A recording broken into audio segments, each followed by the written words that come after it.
your mind when you think of Steve Jobs? Visionary, creator, leader, basically. So, Steve now like the qualities was like leader. So eventually he was a leader, right? Okay, Nelson Mandela. Another leader. Okay. Now, what comes in your mind when you visualize, let's say, Mother Teresa? Empathy, humanity. Leader? Perfect. What comes in your mind when you think about Indra Nooyi, CEO of PepsiCo? Another leader. How many of you actually thought when I took the women's name as, oh, they're the women leaders? That's what our technical session is all about. How many of you? Nobody? Do you remember just told? Raise your hands. Don't hold yourself back. So this, what we're doing is, that is the basic attitude worldwide. Be it US, be it Canada, be it India. Steve Jobs, Mahatma Gandhi, Jawaharlal Nehru, Nelson Mandela, John F. Kennedy, Obama, leaders. Indra Nooyi, Priyanka Chopra, Mother Teresa, or Sheryl Sandberg, women leaders. So if male are leaders, women are leaders as well. We have the same qualities, right? So if they are not men leaders, why are we called women leaders? Right. So that's a food of thought for the beginning. So as a child, starting from my childhood, I was the boss for my dad. He used to call me Sirji. So I'm being honest here.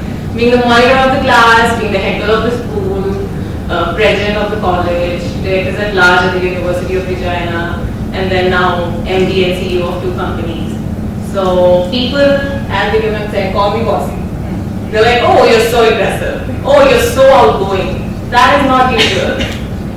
So, as she raised the point, women, if they are enterprising, that's bossy. If men, they are enterprising, oh, that's what they're supposed to do. If you're in a playground, a girl is make a line, 1 hour distance, who's going to marry her? She's so dominating. How will she adjust? If a male is doing the same thing, oh, he's the leader. So my topic for the day is, that's good.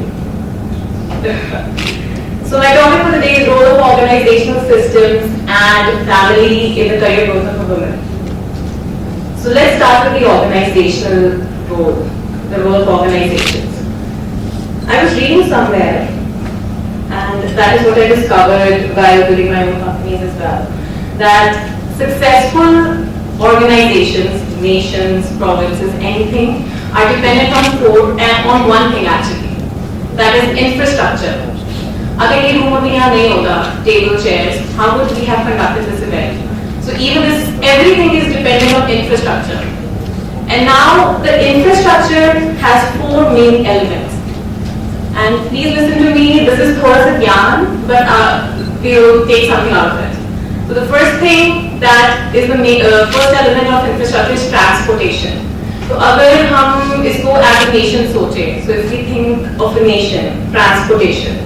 If I'm not able to travel from Chandigarh to, let's say, Bangalore, so is that nation successful? No. There is no connectivity. Exactly. So transportation, if we talk of a nation as an organization, is a way to travel.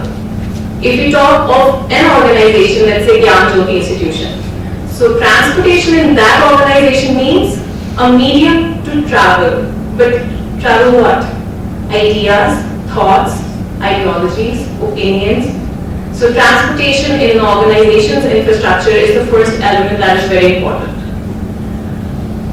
Okay, as ma'am said as well, that sitting in a boardroom, in a classroom, you raise a question and some people know the answer, some don't.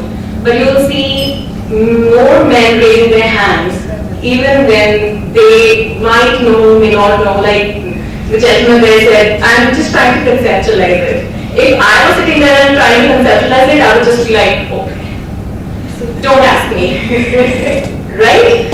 So, in my career of 25 5,000 students, when I train 10,000 corporates, what I also figured out that women are not raising their hands.